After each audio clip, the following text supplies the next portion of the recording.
تخص الأخ محمد حجازي الله يجزيه الخير. طبعا متابع عندي اسمه تقول لي أخوي حلمت أنك تمدح بالرجل محمد حجازي وتقول برنامج ممتاز، فطلبت منها أن توضح لي الرؤية، فقالت حلمت أنه أنت فاتح بث وتمدح برنامج الأخ محمد حجازي وتقول أنه شخص صادق وبرنامجه فيه خير وبسبب الاستغفار هو اشتهر والله فتح عليه ونشر العلم، هو برنامجه سورة البقرة 4 مرات 30,000 استغفار. فتقول ضروري أخوي رشوان يعني أقول لك لأنه أمانة يمكن في حد بالبث يعاني. طبعا حتى نأكد هاي صفحتي زين وهذا رشوان. فجزاه الله خير أخونا محمد حجازي، يعني عشان في ناس كثير هاجمت هذا الرجل، فهاي رؤية. طبعا صاحبت الرؤية ما شاء الله تبارك الله، حتى أنا أعطيكم من أهل ختم القرآن كل 3 أيام تقيم الليل بسورة البقرة، تداوم على الاستغفار بأعداد مهولة 30,000 ما شاء الله تبارك الله، وأيضا الصلاة على النبي تقريبا 2000. فهي ما راح تكون رؤية من الشيطان، راح تكون إن شاء الله رؤية من الرحمن. فحبيت أنقل لكم يا جزاكم الله خير، جزاه الله ألف خير. السلام عليكم.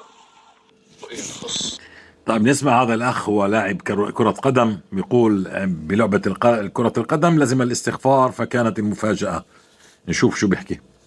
أثر الاستغفار في حياة الإنسان، والحمد لله يعني. ففوت على المباراة قلت والله العظيم حتى في المباراة حضرنا يعني أثابر في الاستغفار. كان معي الكرة قاعد أستغفر الله استغفر الله، شوطة ما بعرف كيف راحت هيك يعني، راح من فوق الحاجة والله فوت الاستغفار والله العظيم. فهذا الشيء يعني هذا الشيء كل يوم بيعطيني لما تقرب من ربنا فعلا انك تنجح. والله كل يوم نعم، افرح يا مستغفر. الحمد لله رب العالمين. الرؤى من المبشرات كما قال رسول الله صلى الله عليه وسلم، ومن هناك يعني لا يروقه هذه الرؤى حتى فيه عند حسد في الرؤى. الحمد لله رب العالمين. نستبشر بهذه الرؤى، رؤى جميلة، ونشكر الأخ نسيت شو اسمه لحظة شوي، الأخ صاحب القناة صراحة الله يرضى عليه ويبارك فيه ويجزيه الخير على سلامة الصدر أن ينشر في قناته هذه الرؤية. بارك الله فيه وجزاه الله خير. ونعم، حث الناس على الاستغفار. نعم، إنه الاستغفار تأتي التصديقات من عند الله بالرؤى في المنامات من أصحاب العلم الشرعي الذين كانوا يظنون إننا نبتدع، ولكن جاء الله بهم، وهكذا سيأتي بهم جميعا إن شاء الله. يلا نسمع قصص. عليكم ورحمة الله تعالى وبركاته. أنا بنت من الجزائر، أبلغ من العمر 32 سنة. عمي أبو حجازي الله يبارك لك ويوفقك على ما تقدمه من فيديوهات وقنوات مفيدة. وتحية للأخت شيماء مشرفة التليجرام على المجهودات التي تبذلها. أريد أن أحكي قصتي مع الاستغفار. أنا تقريبا مدة 12 سنة من قبل وأنا أعاني في حياتي، عانيت الكثير طوال هذه المدة، وأنا من راقي إلى راقي. أموالي ذهبت في سبيل الرقية هباء منثورا، لم أجني أي شيء سوى أن حالتي كانت من السيء إلى الأسوأ. كان هناك من يقول لي لديك حالة نفسية فقط، هناك من يقول أنت تمثلين لا أكثر، وهناك من قال أنه سحر وعين وحسد إلى آخره. دخلت في اكتئاب شديد وأهلي لا يدرون ماذا يفعلون لي أو ماذا يحصل بي. تناولت دواء المجانين لمدة 3 سنوات كاملة، أمراض لا وجود لها في الحقيقة، عزلة، بكاء، خوف، وساوس، شجار في الأهل لا ينتهي. وفي البيت كنت في حالة يرثى لها، كنت جسدا بلا روح بكل ما تحمله الكلمة من معنى. كنت لا أستحم إلا مرة أكثر من أسبوع أو أكثر. كنت أصل إلى كل مرة كل 15 يوم. ملابسي كانت متسخة لا أغسلها، غرفتي كانت أشبه بالمزبلة أكرمكم الله. كانت لي رغبة شديدة في أن أترك عملي، كسل وخمول ودوخة. المهم أني كنت جسد بلا روح، رغم أنني كنت أقوم الليل أدعو الله بشفائي، وقرأت سورة البقرة مدة 3 سنوات يوميا، لكن حالتي تزداد سوءا. دلوني على راقي متمكن. من الجلسة الأولى تقيأت خيط به 7 عقد، فعرفت أنه سحر. قال لي أن هناك أسحار كثيرة وعليك أن تتابعي الرقية. تتحسن حالتي مدة ثم أعاود الرجوع إلى ما كنت عليه أو أكثر. تقيأت شعر ميت من معدتي أكرمكم الله، وعثرنا على طلامس في بيتنا. كل مرة أقول انتهى الأمر، لكن لم ينتهي الأمر. أشفى بضعة أيام ويعاودني الحال إلى الأسوأ. كانت هناك غصة في قلبي وكأن جبلا وضع في قفص صدري، كأنني أصعد في السماء لا أستطيع التنفس. أحس أنني موضوعة في قبر، وهذا القبر يضيق على صدري يوما بعد يوم حتى تتداخل عظامي، فأحس أنني وصلت إلى حد الجنون حقا. هذا الراقي اغتنم الفرصة وكان يحدثني في الهاتف أحيانا بالساعات. ماذا كان يريد مني بالضبط لا أدري. إذا تجاوبت معه أتى لرقيتي، وإذا امتنعت ذلك صعب علي الأمر ولم يأتي لرقيتي.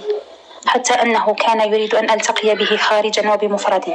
كان يعلم أنه لا يوجد من أذهب إليه للشفاء غيره، لأنه كان متمكن. فاغتنم الفرصة، الله يهديه. تحدثت مع والدتي بخصوص هذا الأمر، فقالت لي اترك الأمر لله ولا تتحدثي مجددا مع هذا الراقي في الهاتف. حين قطعت محادثتي مع هذا الراقي انقطع عن رقيتي وذهب ولم يعد. فعلت ما قالته أمي ولم أريد التحدث معه، فذهب ولم يعد، وكان الأمر أشبه بالموت. زادت حالتي من السيء إلى الأسوأ. ازددت سوءا، دخلت في دوامة لا مخرج منها. أصبح ذلك الضيق في صدري يخنقني ويقتلني، فعلمت أنني في النهاية إما أن أموت أو أصبح مجنونة، لأنني أتصرف وأصبحت تصرفاتي كالمجنونة حقا. في يوم كنت أبحث عن مخرج، عن ملاذ لما أنا فيه، حتى صادفني فيديو عمي محمد حجازي. كنت من قبل أراها ولكني لا أهتم بها. كنت أقول أن كلهم نفس الشيء. فعلت وفعلت وفعلت ولم أجني أي شيء. كلهم نفس الشيء. دعوت وقمت لقيام الليل، كل شيء لم يجدي نفعا. فأهملت هذا الفيديو، لكنني كان كل مرة يلفتني عندما أكون أتفرج في تيك توك أو في اليوتيوب، فقررت أن أتفرجه. دخلت إلى الفيديو وأصبحت أستغفر. هذه كانت تقريبا منذ 4 أشهر. استغفرت في اليوم الأول 30,000 مرة. والله ثم والله زالت تلك الغصة والضيقة ومسحت وكأنها لم تكن يوما. سبحان الله العظيم. كنت أقول من قبل لن يأتي يوما وتذهب هذه الضيقة من صدري. ذهبت سبحان الله. أصبحت يوما بعد يوم أشعر بالأمان وبالاطمئنان، أشعر بالسعادة بلا سبب وفرح. رأيت مطر الاستغفار في الأسبوع الثاني، ثم رأيته أكثر من 8 مرات متتالية. هدوء في البيت بعدما كنا نتشاجر يوميا مع والدتي وإخوتي ووالدي. أخذني الاستغفار إلى سورة البقرة بعدها بشهر، فصرت أصلي الفجر يوميا في وقته، كل الصلوات في وقتها بانتظام. رأيت رؤى مبشرة. وبعدها في العمل من قبل كانت كل زميلاتي يكرهنني ولا يحبونني، ولكن أصبحن كلهن يحبونني ويتوددون إلي. سبحان الله. تعجبت لهذا الأمر. كل المشاكل في العمل اختفت، حيث من قبل كل يوم كان هناك مشكل وخصامات في العمل. أصبحت أذهب إلى العمل في الوقت المناسب، قبل الوقت أنظم أموري وبعدها أعمل، حيث كنت من قبل كل حياتي كان فيها تأخير في الذهاب للعمل. أصبحت غرفتي نظيفة مرتبة، ملابسي نظيفة، أعتني بنفسي. تغيرت حياتي بدرجة كبيرة جدا. كنت في علاقة مع شخص ظننته كل شيء في حياتي، لم أستطع الابتعاد عنه ولو ليوم واحد. كان الشيطان يضخم لي الأمر في رأسي وكأنه إن ذهب سأموت. والله منذ اليوم الأول من الاستغفار أنسانيه الله وكأنه لم يكن، وصرت أقول كيف كنت أكلمه. أتعجب من نفسي من هذا الأمر، وأمقت نفسي أنني كنت أحدثه. نسيته تماما. قطعت علاقتي به. اللهم لك الحمد. علقت قلبي بالله فقط. أصبحت أكره الغناء والغيبة والنميمة. أصبحت أحب العبادات. أصبحت أقوم الليل. أصبحت أقرأ سورة البقرة أكثر من مرة في اليوم. في يوم من الأيام قبل قراءتي لسورة البقرة ناديت أمي وقلت لها: قولي لابنتك التي هي أنا، قولي لها ألا تقرأ سورة البقرة لأنها أحرقتني، وبكيت بكاء شديدا. علمت بعدها أن هناك جني يتكلم في مكاني، فمنذ ذلك الوقت عقدت العزم على المواصلة حتى أهزمه. أنا الآن أنتظر ثمرات الاستغفار الأخرى، فادعوا لي بالزوج الصالح. هذه هي قصتي مع الاستغفار، والله يجازيك عمي محمد حجازي على هذا الخير الذي تقدمه. شكرا. نعم، جميل، بارك الله فيك، قصة جميلة، سبحان الله.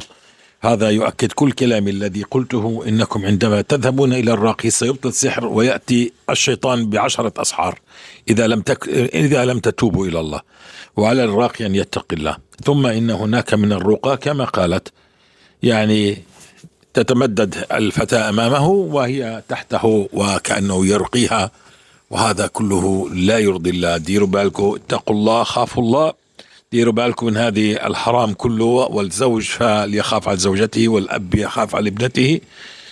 ما ينبغي لأجنبي أن يضع يده وكأنه يرقي، كل هذا كلام فارغ. نعم، كلام فارغ. يرقي ابنه، يرقي زوجته، يرقي أمه، لكن يرقي الأجنبية لا يحق له أن يمسها، وحتى أن لا يراها. نعم، الرقية تكون من بعيد، هاي إذا كان في رقية.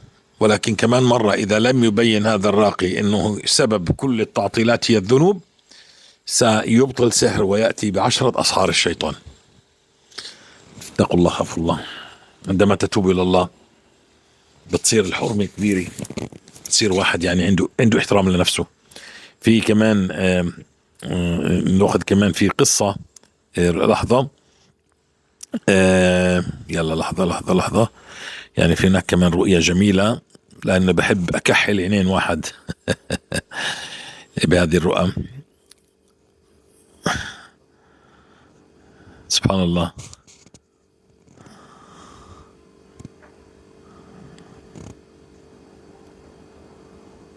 لحظة. نعم، إنها رؤية جميلة قوية جدا جدا، والرؤى من المبشرات، وهي جزء من 46 جزء من النبوة نستأنس بها ولا نبني عليها أحكام شرعية كما يبني عليها الآخرون. الحمد لله. كل هذا. السلام عليكم ورحمة الله وبركاته. جزاكم الله خير أستاذة شيماء، الأخت يعني شيماء المشرفة في جروب التليجرام، والعم محمد حجازي. يسعدكم ويحفظكم ويزيدكم الله ويجزيكم الله الفردوس الأعلى ووالديكم. أنا أمة الله، أختكم من أحد الدول العربية مقيمة في أمريكا. قبل 3 أسابيع عرفت قناة العم محمد حجازي على اليوتيوب، يتحدث عن الاستغفار والقصص عن الاستغفار، وبدأت الاستغفار وأنا أنظف وأطبخ، وأنا جالسة أستغفر من 20,000 إلى 30,000، يزيد أو ينقص. المطر هنا في أمريكا أكثر أيام تكون مطر، ودعوت الله أن يريني رؤيا في الأسبوع الأول. نعم، وأنا نايمة، يعني طلبت من الله أن يريها رؤيا، فرأت هذه الرؤيا وأنا نايمة. سمعت صوت، طبعا المعبرون يقولون أن الصوت لا يؤول كما هو، ورؤيا الأموات هي حق لأنهم في دار الحق. طيب، وأنا نايمة سمعت صوت يقول: اذهبي إلى المطعم. قلت: أنا لست جائعة. وعاد الصوت مرة أخرى وقال: اذهبي إلى المطعم. وقلت: أنا لا أشعر بالجوع. ثم عاد الصوت مرة أخرى: اذهبي إلى المطعم. ثم قلت: طيب، أي مطعم أذهب؟ فقال: اذهبي إلى مطعم المستغفرين. فقلت: ما هذا المطعم؟ أول مرة أسمع بهذا الاسم، مطعم المستغفرين. ثم قلت: من أنت؟ من يتكلم؟ ثم عاد الصوت وقال أحد. ثم عاد الصوت وقال أحد. وعندما سمعت أنا المنادي وهو أحد، فأدركت إن المنادي هو الواحد الأحد، سبحانه، الواحد الأحد، يعني الله جل جلاله. ثم بعد أسبوع رأيت رؤيا أخرى، وكان أحد بجانبي غير مرئي، شخص شفاف، يقول: أنت تعبانة، اذهبي إلى المشفى. وقلت: أنا لست تعبانة، فقط أشعر بقليل من التعب، فقط هذه الكدمات على جسمي تؤلمني. الكدمات ولكنها تضر أحيانا تظهر وتختفي، لكنها تظهر أحيانا وتختفي. لا بأس، لا داعي أن أذهب إلى المشفى. وقال هذا الشخص الشفاف الذي بجانبي: اذهبي إلى المشفى، إلى قسم الطوارئ، وقل لكم اذهبوا. ثم ظهر أمامي مبنى كبير، وكنت أتعجب إني أقترب بسرعة إلى المبنى، وقلت في نفسي: كيف وصلت إلى هذا المبنى وأنا لم أركب سيارة أو طيارة؟ ووصلت إلى المبنى متعجبة كيف وصلت، وقلت في نفسي: يمكن ركبت بساط يطير. ثم قال: ادخلي. دخلت ونظرت، وإذا باب كبير وعليه لافتة كبيرة بحجم الباب، وكان مكتوب في اللافتة: مستشفى المستغفرين. ودخلت، وكان ممر عريض وطويل، وفيه أبواب على اليمين وعلى الشمال، وكل باب له لافتة مكتوب عليها: غرفة عمليات المستغفرين، وأخرى غرفة جرحى المستغفرين. وهممت أن أدخل الغرفة، ثم عاد الصوت بدون أشخاص أشفاف وقال ثم عاد الصوت بدون الشخص الشفاف وقال: لا، لست هذه الغرفة، اذهبي إلى آخر الممر وقل: طيب، لمن هذا المستشفى؟ وقال: هذا المستشفى لأحد. وكان الممر طويل، ثم وصلت إلى باب كبير من الأبواب التي كانت في الممر، ونظرت إلى اللافتة وكان مكتوب: طوارئ المستغفرين. وقلت: لماذا هذا الباب كبير أكبر من الأبواب السابقة؟ ثم سمعت يقول: لأن أكثر الناس يحتاجون باب الطوارئ. وصحوت من نومي. سبحان الله الواحد الأحد الفرد الصمد. جزاك الله خيرا في الدنيا والآخرة عمي محمد حجازي، بارك الله فيكم. الحمد لله، نعم، أغلب الناس مريضة، عشان لازم كلنا ندخل هذا باب الاستغفار حتى يغفر الله لنا ويقوينا ويشفينا وينصرنا ويؤيدنا ويفتح علينا أبواب العلم التي أغلقها علينا، فنحن أجهل الناس ونحن أذل الناس ونحن يعني كرغم الغنى أفقر الناس، وهكذا حالنا حال. سبحان الله، لأننا أبعدنا فالله حرمنا من كل شيء. فنعود إلى الاستغفار والتوبة والرجوع. فهذا الاستغفار هو ماء تروي به كل العبادات. عبادات بلا استغفار لن تثمر، والحمد لله رب العالمين. نشوف شوي شو في هنا، نسمع، عشان في بعض المضللين، يعني عشان اللي بفكر انه انا بتكلم عبثا. قبل سنة كنت احضر مقاطع فيديو لك يا شيخ محمد حجازي، بس للأسف تركت فيديوهات بسبب فيديو لسندس. بقيت في دوامة الابتلاء ومشاكل وتسلط زوجي ومقربين لي، إلى أن أراني الله طريقة استغفار عن طريقتك. رجعت من يوم 7/12 شهر الماضي، وعدت الله أن لن أترك طريقة الاستغفار مهما حدث لي. نصيحة إلى كل من يشوف تعليقي هذا: لا تسمعوا لأشخاص الذين ينقدون الشيخ محمد حجازي، هم لا يعرفوا شعور المستغفر إلا إذا جربوا. أسعد الله يومكم، أختكم من ليبيا. نعم، بارك الله فيك. سبحان الله، كيف أعرف أن الاستغفار حق؟ بستغفر، الله بيشوف كيف وضعي، ثم بترك. لما بتنتكس الله بيبين لك شو كان قبل وشو كان بعد. مفهوم؟ قبل الاستغفار كنت سعيد، لما انتكست صرت يائس، أمورك بدأت ترجع إلى الخلف، فترجع إلى الاستغفار بقوة أكثر. فهمت؟ الانتكاسات بيقول المثل: الضرب التي لا تقتلك تقويك. الضرب التي لا تقتلك تقويك. فهذه الضربة الانتكاسة هي لتقويك إن شاء الله على الطاعة، وتبدأ بقوة. هذا تعليق عن حجازي في أحد الحلقات. قلت إنه عندما تلتزم الاستغفار ستبتلى في بدايات أو في النهاية. يا ريت تكثر من هذا الكلام. أتاني الابتلاء في الأول الأمر، كل ما أتذكر إني قبل الاستغفار كنت لا أعاني كثيرا، عندما التزمت الاستغفار زاد أضعاف علي. ادعوا لي بالثبات. اسمي مها.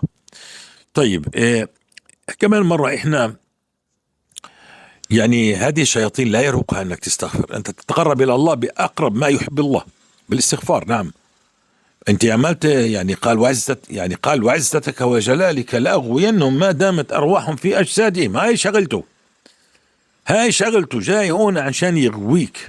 فقال الله جل جلاله وعزتي وجلالي لأستغفرن لهم ما داموا يستغفرونني. فكأنه يريد أن يبين لك أنك أنت بدأت الاستغفار، طيب يا شوف الحياة صارت سيئة، والله يبتلي، يعني الله يختبر في صدقك وتصديقك لهذه الاستغفار. أنت استمر، تحصن بأذكار الصباح والمساء والنوم، وشد الهمة والهواي الضربة اللي ما بتأذي إلا ما بتقتلك بتقويك. فهذه الانتكاسة لازم تكون سبب للتقوية، لزيادة مش للنقصان بالاستغفار، وزيادة في قراءة سورة البقرة مش النقصان. وكيف إحنا لما منتوه بالصلاة يعني نسجد سجود سهو تغريما لهذا الشيطان، يعني يا شيطان غلطني وهاي كمان سجدتين شكر، يعني أكحل حال، يعني أبغضك في هذا، يعني عشان ما تعودش تعملها. نسمع هذه القصة من الأردن. الأخ أبو يوسف جزاه الله خير، ومن زمان قال لي إني بعد القصة بارك الله فيه. أبو يوسف نزلنا قصته، لربما تكتب قصته جميلة جدا جدا، ومن القصص المبهرة صراحة. وأبو يوسف هو من الإخوة الذين عاشوا معنا منذ البدايات، وهو لا يزال معنا والله فاتي عليه. ويا أبو يوسف شد لي حالك، افتح قناة وتكلم، ما بينفع هيك. من لهذا الدين؟ من إذا مش القدامى؟ السلام عليكم ورحمة الله وبركاته. الأخ محمد حجازي، الأخت الفاضلة المشرفة شيماء، السلام عليكم ورحمة الله وبركاته، وجزاكم الله عنا خير الجزاء. أنا أبو يوسف من الأردن، وأريد أن أبلغ آية. أنا كان لي قصة عن كثرة الاستغفار وقراءة سورة البقرة، وما أعطاني الله بآخر 3 رمضانات متتالية بكثرة الاستغفار وسورة البقرة. الله أعطاني كل ما أتمنى في 3 رمضانات متتالية، وهذه قصة موجودة على قناة الأخ محمد. شوفي برمضان، شوفيه ليلة القدر يقدر الله فيها مقادير جديدة. جاي مقبلين على رمضان، شدوا الهمة، اتركوا الذنوب، اقبلوا على الله، وعشان بليلة القدر يقدركم حياة أفضل، وكل رمضان قادم يقدر لكم ما هو أجمل وأجمل وأجمل. حجازي على قناة اليوتيوب السلام عليكم ورحمة الله وبركاته. الأخ محمد حجازي، الأخت الفاضلة المشرفة شيماء، السلام عليكم ورحمة الله وبركاته، وجزاكم الله عنا خير الجزاء. أنا أبو يوسف من الأردن، وأريد أن أبلغ آية. أنا كان لي قصة عن كثرة الاستغفار وقراءة سورة البقرة، وما أعطاني الله بآخر 3 رمضانات متتالية بكثرة الاستغفار وسورة البقرة. الله أعطاني كل ما أتمنى في 3 رمضانات متتالية، وهذه قصة موجودة على قناة الأخ محمد حجازي على قناة اليوتيوب والفيسبوك. أنا كنت أخذ هذه القصة المنشورة على قناة الأخ محمد حجازي وأنشرها، وهناك كثير من سمع هذه القصة، فأتتني أسئلة كثير عن قصتي هذه. في هذه القصة كان الوقت ضيق عندي، ولذلك لم أذكر كل شيء. هناك جزئية لم أذكرها في القصة الماضية. عندما أتتني أسئلة كثيرة انتشرت هذه القصة، وأصبح يأتيني كثير من الأسئلة عن هذه القصة، اكتشفت أن الجزئية التي لم أذكرها هي جزئية مهمة جدا. مهم جدا الجزء الذي لم أذكره. اكتشفت أن هذا الجزء مهم، ويجب علي أن أبلغ آية وأذكر هذا الجزء في مقطع صوتي منفصل. عندما قرأت الناس وسمعت قصتي، أعطاني الله الزواج، وأعطاني الله المال، وأعطاني كل ما أتمنى خلال الرمضانات الأخيرة 3، الظاهر ابو يوسف حاطط ايده على المايك من تحت، فاذا الصوت بقى، انا الان سمعت القصه، الان اسمعها معكم، اذا لم يخرج الصوت بدنا نطلب من ابو يوسف يعود القصه كمان مره. أتتني أسئلة كثيرة بالأخص من الأخوات. نريد أن نتزوج، كيف، ما هي الأفكار التي تأتي لنا بالزواج؟ كبرنا ولم نتزوج ونريد الزواج. طيب الجزئيه هي الزواج، نريد ان نتزوج، ما هي ما الفعل اللي عملته حتى تزوجت، وهكذا. هاي الصوت اللي ما كانش موجود فيها.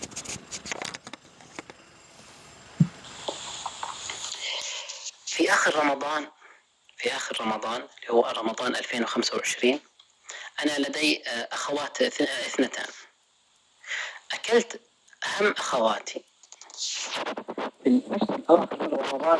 أنا لزمت الاستغفار ب30,000 استغفار يوميا، لا أنزل عن 30,000 استغفار أبدا، ولا أتنازل عن 30,000 استغفار يوميا، وخاصة في الليل، بالإضافة لسورة البقرة، ومن ثم باقي العبادات، باقي الأذكار، باقي الصلوات، القيام وغيرها من العبادات.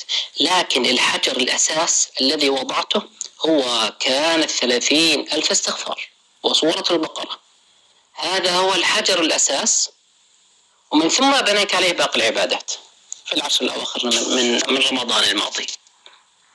فكان لدي أخوات اثنتان، وأكثرت لهما من الدعاء أن يرزقهما الله أزواجا صالحين. في كل ليلة أستغفر الله 30,000 استغفار، وأقرأ سورة البقرة، وأتعبد الله، وأدعو. من ضمن أدعيتي كنت أدعو أن يرزقهم الله أزواجا صالحين، وأكثرت لهما من الدعاء.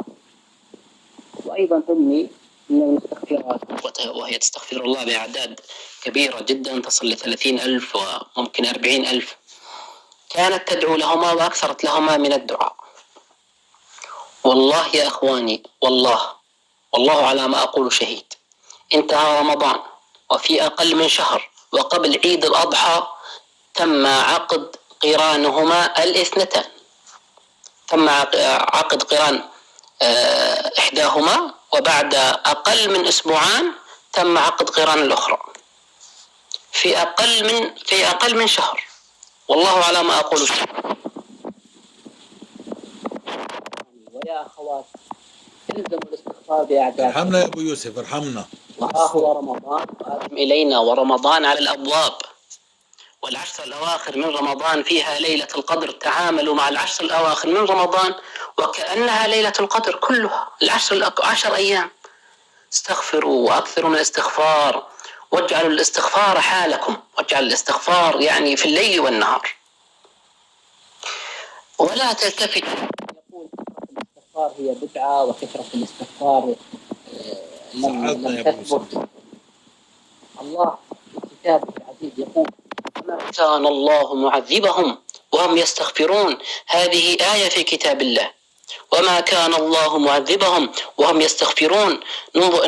انظر هنا إلى الآية، تمعن فيها. وما كان الله معذبهم، الواو هنا هي واو الحال.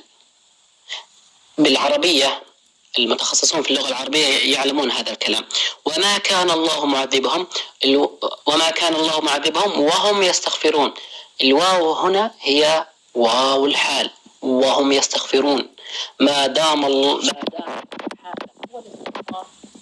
يعذبك الله أبدا، لن يعذبك الله أبدا. هنا شرط لكي الله يرفع. هناك شرط، طبق هذا الشرط. طيب يكون حالك الاستغفار بالليل والنهار كما يحثنا الأخ محمد الجاد. اجعل حالك هو الاستغفار.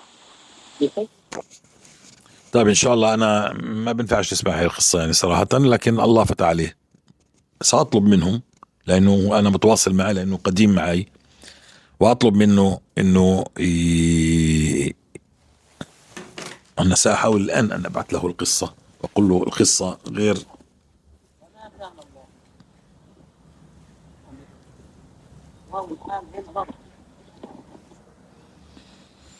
حاضر شوي بدي ابعث له طيب يا اخوتي الكرام، رايح يا رجالي، انا بقيت بعثت له يعني مباشر، بعثت له انه يسجل تسجيل جديد وهو رد. على كل حال بارك الله فيكم، يعني بحلقة قادمة خلينا نسمع هذه القصة لأخ من مصر، لكن انتبهتوا أنه كان يتحين الفرص ويدعو الله فيها ليلة القدر، لأنه كان تايب ومقبل على الله، لازم الاستغفار، ولم ينزل عن 30,000 استغفار، ومن كحل عينين الذين يقولوا ثبت وما لم يثبت. السلام عليكم ورحمة الله وبركاته. أنا بدي أحكي لكم قصتي وتوصلوها لعمو محمد حجازي حتى يستفيد الناس. أنا بنت عمري 20 سنة، بدي أحكي قصتي عن الاستغفار عشان يلتزموا الناس. أنا الحمد لله بالجامعة والله كرمني، وأنا عارف الأذكار من أنا صغيرة، وأنا في الإعدادي وعارفة إنه الدعاء بيغير الأقدار. وكنت في المرحلة الابتدائية وكان نفسي أتكرم وأطلع من الأوائل، بس الحمد لله ربنا ما راد. كنت دائما بقول يا رب نادوا اسمي، وبعدين ما صار. دخلت المرحلة الإعدادية وكنت في أولي إعدادي، ودعيت يا رب إنه أطلع من الترتيب، وفعلا الحمد لله الله كرمني وطلعت المركز السابع في المدرسة. وكمان توالت الفتوحات علي من الله، وطلعت في ثالث إعدادي أيام كورونا بالمركز التاسع، وكان بس ناقصني على المجموع 10 درجات. وكمان الله كرمني وطلعت من الترتيب في الثانوية العامة، وكان إلي أخت توأم، وكان نفسي في الثانوية العامة إنه نجيب أنا وياها نفس المجموع، وفعلا الله كرمنا الحمد لله. عشت مع قراءة القرآن والحوقل والاستغفار والصلاة على النبي، اللهم صل على سيدنا محمد. بس هلأ ملتزمة بالاستغفار، والله كرمني إني أوصل 30,000 مع قراءة سورة البقرة. بدي أقول اللي حصل معي، والله أنا ما بتمنى إشي إلا وبيحصل لي بفضل الله. أي إشي حتى بخطر على بالي. كان نفسي إنه دكتور الجامعة يعمل لنا الامتحان أونلاين، بس والحمد لله عمله أونلاين، مع إنه هذا الدكتور عمره ما عمل امتحان أونلاين. وكنت بس أشتهي أكلة معينة أو تخطر على بالي وبستغفر بلاقي هاي الأكلة. بحس إنه ربنا بربط على قلبي بأشياء بتزعلني، وربنا ألهمني يعني، وحتى الله بيلهمني إنه إن كان شر الله بيبعده عني، وإن كان خير الله بيجيب لي إياه. الحمد لله أنا كنت بستغفر، ومرة عديت 40,000. باليوم اللي بعده حصل لي معجزة. كنت رايحة في مناسبة في بيت خالي، ورحت أحضر هاي المناسبة، وسبحان الله لقيت خالي جايب لي فستان على مقاسي بالضبط، وكمان جايب لي أجندة أنا كانت خاطرة على بالي. الأجندة هي كراسة إنه بكتب عليها، وكمان جايب لأختي، والحمد لله رب العالمين. وكنت كل ما يخطر على بالي شغلة الله بيبعت لي إياها، وغير الأرزاق التانية والحمد لله والرؤى المبشرة. وكنت أنا رايحة على السوق مع أمي وأختي نشتري ملابس، وربنا لسه ما وفقنا. بعدين كنت بستغفر، سبحان الله ربنا وفقنا بمحل، ولقيت القطعة المناسبة بسعر مناسب جدا. بحب أنصح البنات إنهم يداوموا على الاستغفار بالليل والنهار، والله فتوحات عجيبة ورزق وخير وسعادة، غير إنه إحساس إنه ربنا دائما معاكي وما بتركك أبدا. الحمد لله إنه الله ألهمنا بالاستغفار. انصح البنات بالاستغفار، والله اللي بدها مال ورزق وذرية وبنين وبنات وأمطار الله رح يرزقهم، ما رح يتركهم أبدا. طبعا ما ينسوا الصلاة والقرآن وسورة البقرة. أنا بدي أحكي لك إنه حصل معي إشي هاليومين. كان عندي امتحان شفوي وأنا كتير كنت خايفة منه. قبل الامتحان بيوم شفت رؤية، وكنت بمدرسة، وكانت المعلمة بتقولي كيفك يا عائشة، وأنا بقولها الحمد لله، وتقولي ألف مبروك يا عائشة. فأنا بقولها على إيش؟ ولقيت كل الزمايل عمالهم بيسقفولي.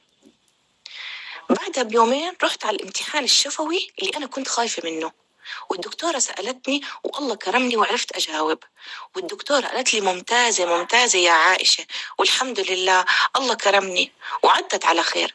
وكان الأسبوع كله فترة امتحانات، وبصراحة أنا ما درست كتير، يعني درست شوي من المادة، وسبحان الله الله ألهمني أدرس المادة اللي راح تيجي بالامتحان. الحمد لله رب العالمين، مع إني أنا ما درست إلا إشي بسيط، والحمد لله الله بيبعت لي أرزاق من كل مكان.